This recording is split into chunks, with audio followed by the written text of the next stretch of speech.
বহ বহ একজন একজন করে বইয়া পড়ো।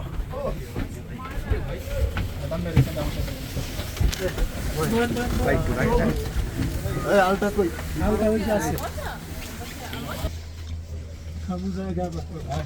একবারে পাহাড়ের উপরে নিয়ে যাবো। এই সবাই হাত উঠান ভাই। এনজয় ওই আমাকে তো দেখাই যে না আমরা দেখেন আপনিও পাশে বলুন, আপনিও পাশে বলুন, তাহলে কি আমরা সুন্দর ধরতে পারবে।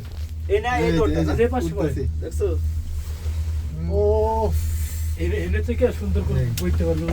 এই যে রান্না করব আকিমা টিম কাছে ভিডিও করো সবাই ভিডিও করো। ওই নিচের দিকে ধরবে না, নিচের সৌন্দর্য কিন্তু অস্থির লাগবে।